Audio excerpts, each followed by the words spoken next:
Well, hello.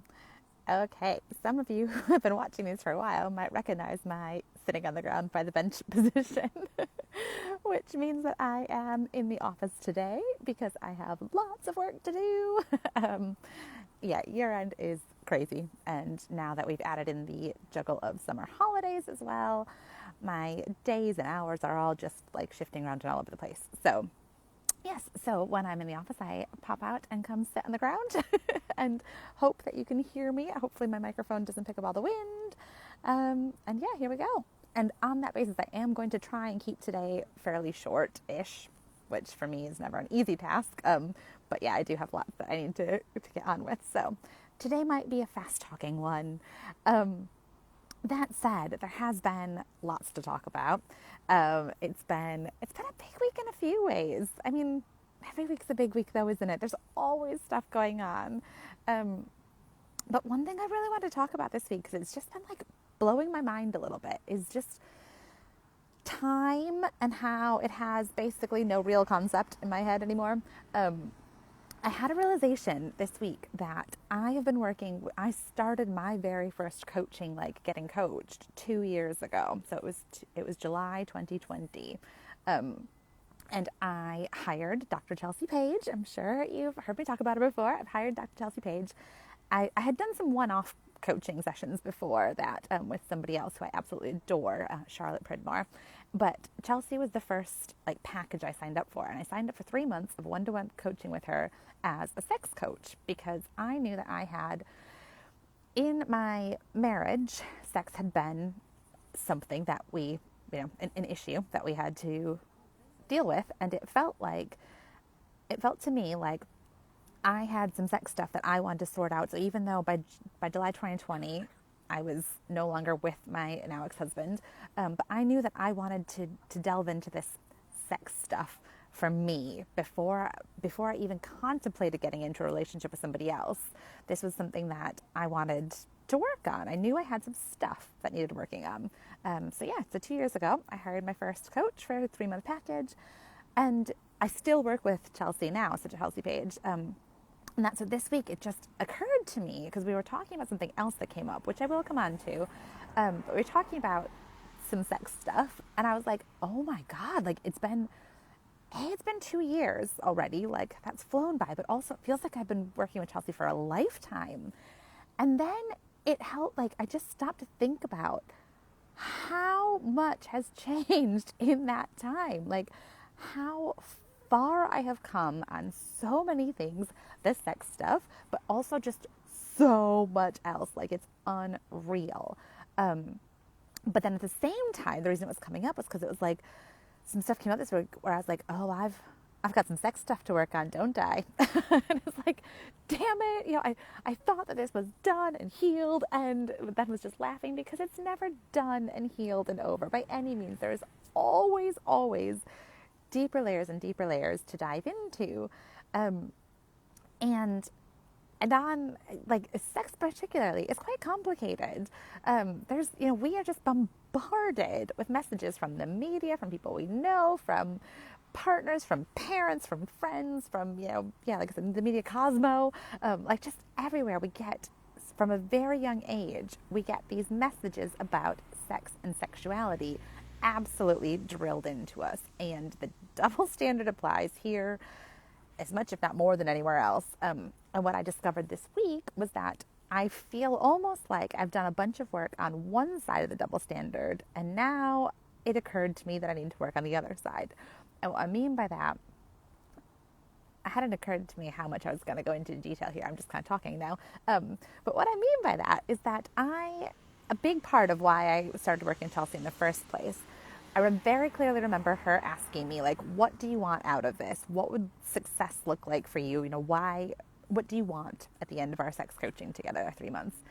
And I said, I want to want sex. Like, I just was not interested at all. I was like, I want it to be important to me. I want it, and it's not. And I had a lot of work to do around like, good girls don't have sex, good girls don't want to have sex, good girls don't enjoy sex. And I had a lot of work to do around those pieces, and that actually this is, pleasurable and enjoyable and great and not a bad thing at all. And I've done a lot of work over that over the past 2 years. And I'm like, yes, I can like claim my sexuality now and like claim that I am actually a sexual human woman and that is okay. And I cannot even tell you guys actually how much me saying this out loud to you on an Instagram live is like, and my first call with Chelsea, it was an hour-long video call. We talked about other random stuff, not like random, but like, about my relationship and stuff like that for about 55 minutes. And in the last 5 minutes, she wanted to talk about sex. And I was like, oh, why are we talking about sex? I'd be like, because you hired her for this reason. But like, I could barely say it, let alone talk about it. It was like, this is so uncomfortable for me, like admitting to anybody that I've ever had sex. I had 2 children at this point, by the way, obviously. Plus, I was 33 and yeah, obviously people knew, but it's like, I don't want to say this out loud. And now here I am on an Instagram live and I've just said the word sex who knows how many times. If this is a drinking game, you'd be well on your way by now. So that's huge growth. And that's some of what I acknowledged with Chelsea this week. It was like, oh my gosh, look at this. Like, I can own this piece of me now. But what has come up recently is almost the flip side of that coin, the other side of the double standard, which is like, oh, but you, I just totally lost my words. But that you have to perform for other people, that this isn't about me, it's about somebody else. And it's like, so whereas before I was thinking like, good girls don't have sex, I shouldn't like I should pretend that I never have sex. Now the flip side of this is like, oh, but to be a good partner, to be a good wife, to be a good, partner, I have to have sex and I have to have it in a way that looks like this. And I have to, basically orgasm, or what? And so this week it's been coming up of like, but what does this mean? And what does, this isn't for anybody else. But it's that, I feel like I'm talking mumbo jumbo now because this is all very fresh in my mind. But it's that, it's the other piece of like, as opposed to don't want it because good girls don't want it. Now it's like, to be a good partner, you have to want it and it has to look this way. And that's the part where I now have more work to do. So where I was going with all of this super long-winded conversation was that this is just so continuous work. I am incredibly amazed at how much I have done in the last 2 years, and yet there is still so much more to do, and that will always be the case. And that it's part of the joy of all of this, because there's just always deeper and deeper that we get to dive in, more intimate with ourselves, more connected with ourselves, with our own limiting beliefs, with the blocks in our head, and what's going on there. The other piece around this that I was going to mention is I did a post earlier this week about recently, laughing, saying, "Oh, that dang universe," because this break up, pause forever. I don't know.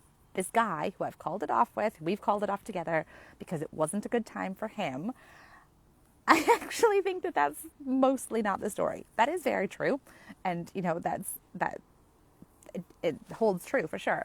But I've just been laughing this week because I think that the universe actually had other plans for me during this time.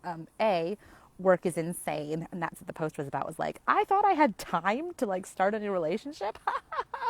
That's insane. I would have just absolutely crashed and burned because I would have been like, have scraps of my energy I'm handing out to somebody because I am just too busy with work. Like I don't have time to start a new relationship right now. And the universe is like, chill out, Lindsey. I spend most of my energy on work. I need to spend a lot of my energy on my kids. I need to spend a lot of my energy on myself. That is all of my bucket right now.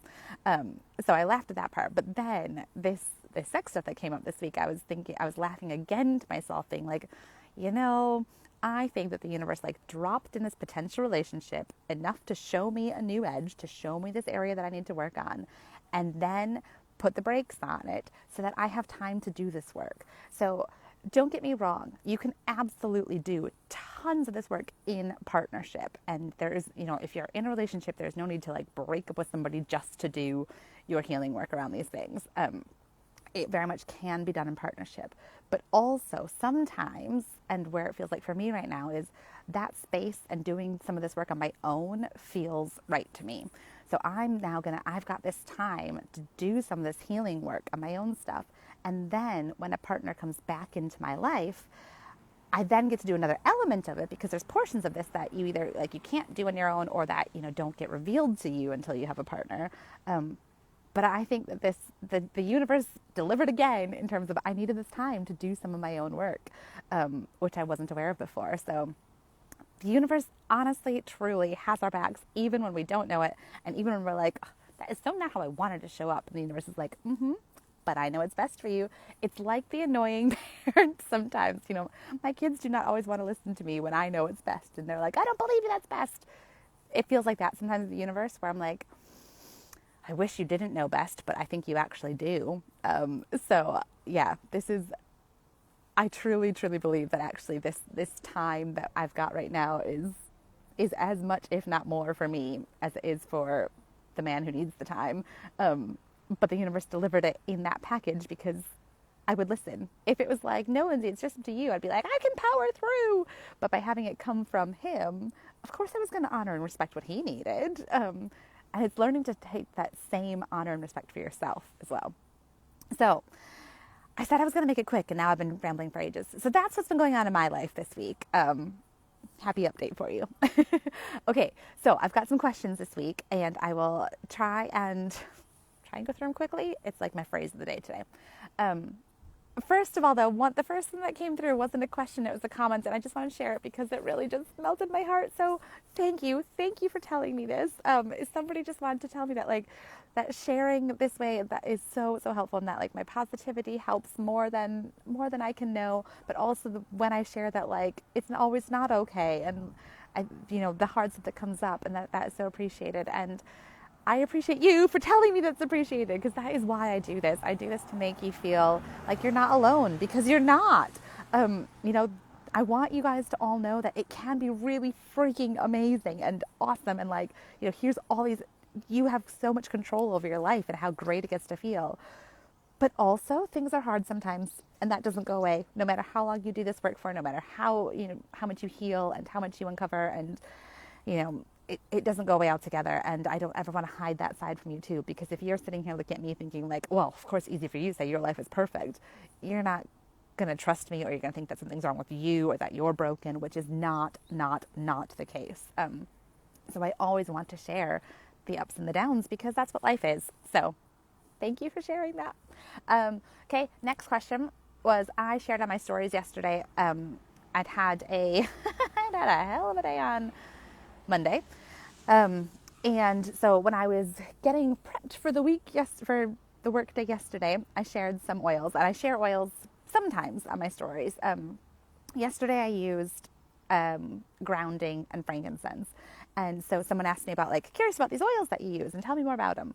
So I should start by saying I am not an oil expert by any means. I am still pretty darn new to this world of essential oils, but I love them and I believe in their magic. In fact, as I was talking about the universe has my back and is doing this, I would just like to point out, sometimes I feel like I maybe damp down some of my woo-woo-ness, because it sounds like woo-woo, but I believe in it. I'm a strong believer. And same goes with essential oils. So yes, I am still pretty new to the world of it. I buy my essential oils, now I buy pretty much only from Young Living, because they have really, really high quality. I have some older ones that are from Amazon. I have some older ones that are from Arbonne, which are also really good quality. I think I have one from Holland and Barrett. As long as you're buying high quality, it doesn't matter where you get them from. But yeah, Young Living is my favorite. But you can use them for all kinds of things. And like I said, I'm not the expert. So if I've gotten into them by following on Instagram some people who know what they're talking about more than I do. And it's just a case of dipping your toe in and starting what works for you. So I started because I wanted a blend, an immunity support blend, when we were flying to the States last October. Airplanes are notorious for you get sick every time you get off a long haul flight. And then it was still COVID times. And so a friend of mine gave me a immunity support blend to help with that. And then I kind of went from there. Well, no, I had some before that, but that was the start of my current obsession. So the ones, like when I said I was using grounding is to ground you, which means like connecting you with safety, with the earth, making you feel, when I'm literally sitting on the ground now and feel connected to the earth, and brings you down. So when I'm feeling like anxious or unsafe, or I got grounding actually specifically when I started dating, because I realized that I was coming away from dates and just feeling like, oh, I needed to come back down into my own safety in my own body. So I put grounding, I put a drop on the soles of my feet, and do them that way. I also shared in my stories I used frankincense. Frankincense is really good for regulating your emotions. So I use a drop of that in the crown of my head, 2 drops usually because it comes out like that. But so I use frankincense in the crown of my head. Let's see here, what else do I use regularly? So I use the Immunity Support Blend, which is a blend of about 5 or 6 of them. I use that on the back of my neck every day, and the girls use it too. Before bed, I put a drop of pine on each of my big toes, so pine essential oil. I've got a whole variety. But like I said, I've picked these up through following other accounts of people who are oily experts. And then I just I pick up a tip here and tip there. I'm amazed at like how much they can do. But I love them. Absolutely love them. Big fan. So the other question then was about burnout, social burnout, and how you deal with social burnout without just like pushing everybody away and being grumpy. And I think this is a really good question. And it comes back to boundaries and setting boundaries and knowing that you are worth holding your boundaries. So reminder, boundaries are always for you, and they are what you will and will not do or accept or tolerate. You can tell other people what your boundaries are, and you can ask them to respect them, but nobody else can cross your boundaries. Only you are the only one who can let your boundary be dropped, because it's something that you do. For example, if you tell somebody, I have a boundary that I don't want to be called, like I don't take phone calls after 9 p.m. If somebody's calling you at 10 o'clock every night, they're not breaking your boundary. You're breaking it by answering the phone call at 10 o'clock. Holding your boundary is turning off your phone at 9 or hearing it ring and just not answering it. You're the one who holds that boundary. But having boundaries and holding boundaries can definitely be scary and hard and takes practice. And it's based on the belief that you are worth holding these boundaries, that you are worth the peace that these boundaries bring you, and that your peace and happiness matters just as much, if not more, than somebody else's. You are responsible for your peace and happiness. They are responsible for theirs. You holding your boundaries might upset somebody else, but that is for them to work through. That is not on you to have to manage.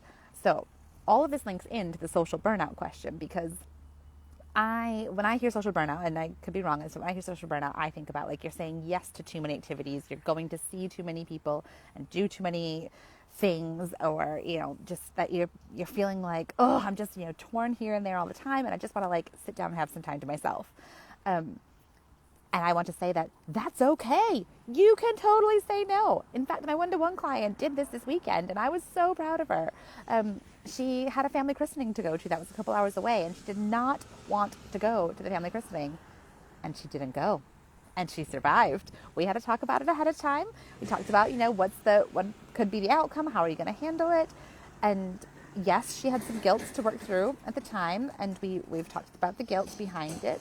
But she didn't go. She held that boundary of, I'd be gone all weekend and I don't want to do it. I want to stay home with my family. And that's okay to do that. It's always okay to do. So my number 1 tip for dealing with social burnout is to learn to start saying no. Number 2 tip is to learn how to deal with the guilt that comes behind that and to eliminate that guilt. I very, very rarely feel any guilt for saying no to anything. I should also add, I get less invitations than I used to, so I don't say no to as many things anymore. Maybe because I have said no so many times, but that's great because it's less things for me to say no to.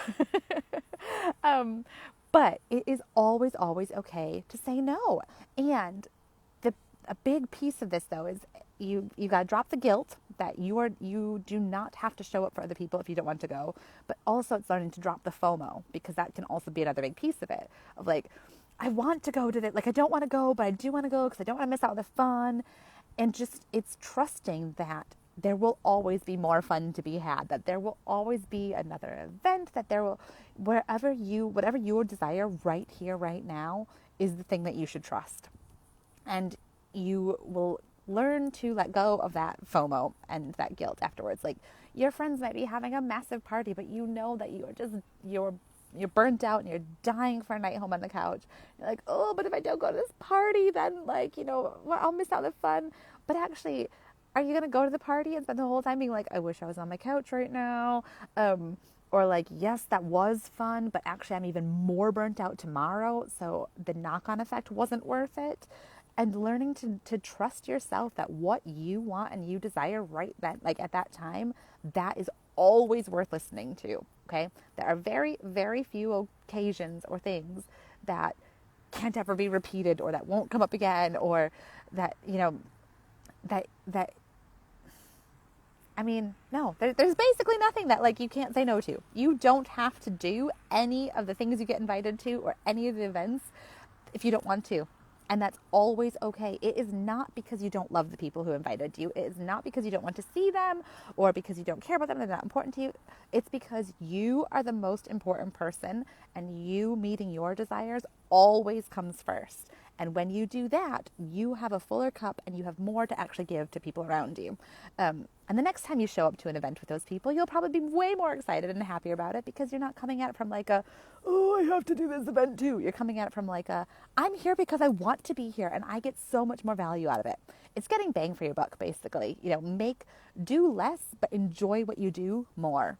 That's like my entire motto these days. So do less, but enjoy what you do more. Focus on that. And then that social burnout will start to drop away. So I still talked for just as long because that's what I do.